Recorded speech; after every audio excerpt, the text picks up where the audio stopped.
Welcome back to this I-24 News Evening Edition. This is the Daily Debate. 35 years ago, shockwaves started the Middle East. Ayatollah Khamenei took over the leadership of Iran in the Islamic Revolution, an event that shifted the entire balance of the region and international alliances. Iran, which had been a close ally of the United States and Israel, almost overnight became the biggest enemy of the West. The effects of the revolution are a basis for the power struggles in our time throughout all the Middle East. To understand better, we have tonight in the studio Uzi Rabi, director of the Moshe Dayan Center. Good evening. Evening. And Meir Javedanfar. Good evening. Good evening. Iranian politics lecturer at the IDC Herzliya. Let's try to get back. You corrected me before. It's in 9 days, right? Well, yesterday was the anniversary of Ayatollah Khomeini's arrival in Iran, and in 9 days' time, on the 11th of February, is the 35th anniversary of the Islamic Revolution. So let's try to get back at that day. How come it became such a shockwave, such a turn to the entire Middle East? I think because it was unexpected, much like the Arab Spring. It was unexpected, although there were many demonstrations before. Nobody expected the Shah, the powerful Shah, to go. There were a few people, very few. I think Uri Lubrani was the only person, I think, that we know that had predicted it, the former Israeli ambassador to Iran. And I think it was because it was, first of all, it was a revolution, anti-Western revolution in the Middle East. Second of all, it was a religious revolution, and also because it was a democratic revolution. The goal of the revolution in Iran was democratic. If I were a 19 or 18-year-old Iranian in 1979 and I'd listened to all the things that Ayatollah Khomeini promised and the people around him promised, I most probably would have taken part in that revolution because it was about democracy. Unfortunately, people found out in 2 years that it was a lie, that it wasn't about democracy. Well, I think that I fully agree with Meir, and I think that what we had here in 1979, this was kind of a game-change phenomenon when it comes to, first of all, the geopolitical chessboard of the Middle East. The most important thing is Shiite was on the rise from there on, and what Ayatollah Khomeini brought in is the notion of Vilayat al-Faqih, the clerical autocracy. This was something that was unheard of before when it comes to the 20th century Middle East. And the rest is history, because what we had here is the reign of Ayatollahs 35 years from that. 35 years from that. And what I'm trying to understand, how come this Islamic Republic, this country that was so secular, so open, democratic, became so close, so isolated, such a big enemy to a lot of states around the world? The Shah wasn't a democrat, he was a dictator. In fact, you could say that some of the political institutions that exist in Iran today are more open than some of the, in Iran there's presidential elections. They are, of course, the regime picks the candidates, the regime vets them, but the limited choice that we saw that was involved in the election of Rouhani, I'm not talking about Ahmadinejad, yes. Rouhani didn't exist during the time of the Shah. However, at the same time, when it came to the management of the economy, when it came to the management of Iran's relations with the outside world, the Shah was nationalistic. He was far more, in terms of, he had a far more open approach to the international community. But some people think it was too much. He really relied too much on the West. You read the Shah's biography by Professor Abbas Milani.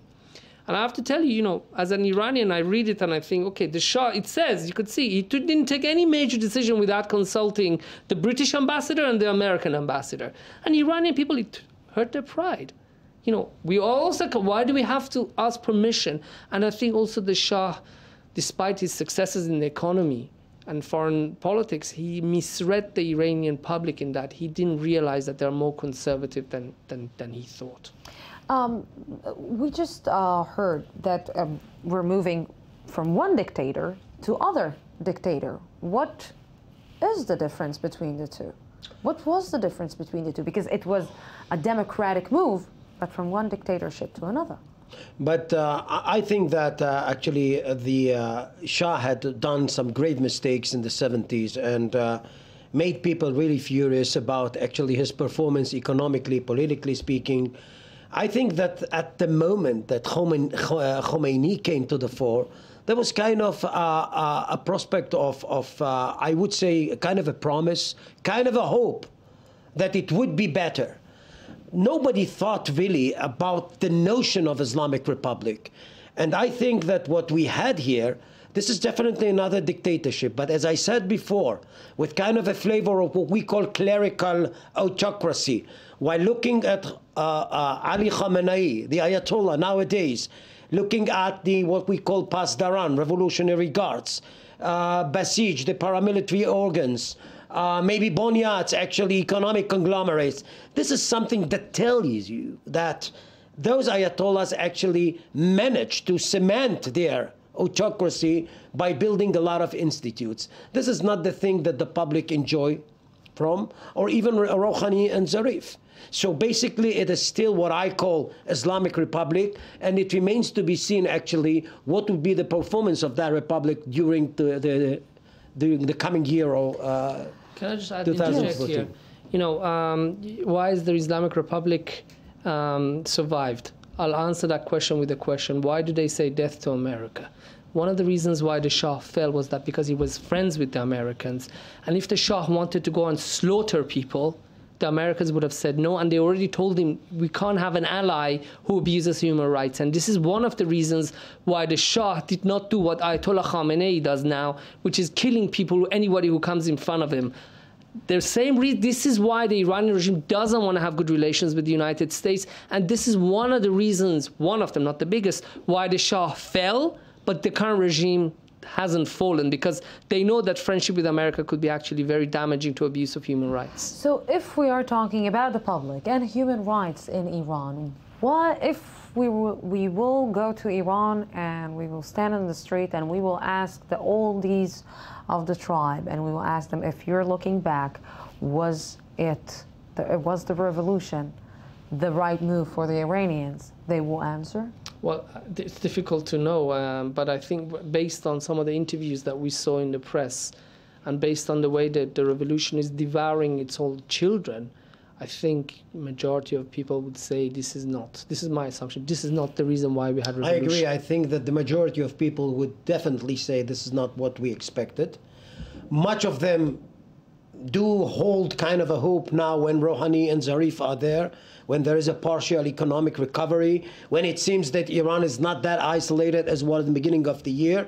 But basically, it is definitely not what people actually had in mind when this revolution was carried out.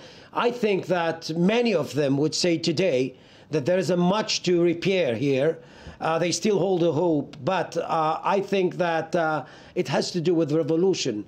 If you actually go through history, the basic thing here in Iran is that Iran has witnessed at least 4 or 5 revolutions in the recent 200 years. The public is keenly aware, politically speaking, and this is why it has a say every time. I think that what Ayatollahs came to realize is that they have to balance the state needs and the revolutionary dogma. This is where their strength lies, in my opinion, and this is why I think that this Islamic Republic is pretty resilient when it comes to other states in the Middle East that where we see actually the toppling of the dictators. I'm trying to look at this because we are seeing, let's put it, the charm attack that we've all been talking about of Rouhani and opening up to the West. But it seems that if we're looking inside the Iranian society, human rights are being violated, people are being executed, economic situation that people cannot even start to handle. It seems that the charade is only for outside, the play is only for outside, but inside the land is actually bleeding. Well, that's because there's 2 Irans. There's the Iranian regime and the Iranian government. The Iranian government, like Mr. Rouhani, was elected in a limited election, but people had a narrow choice. They did have some choice, but it was narrow because the regime elected the candidates, and the people elected the candidates that the regime allowed them. But there's the regime itself, which is the Ayatollah Khamenei himself and the Revolutionary Guard, who are unelected individuals. And we must remember that they are the most powerful, and they are the ones who run the issue of human rights. Even if Mr. Rouhani wanted to change, and I'm not so sure he wants to change human rights, but if he wanted to, it's not up to him.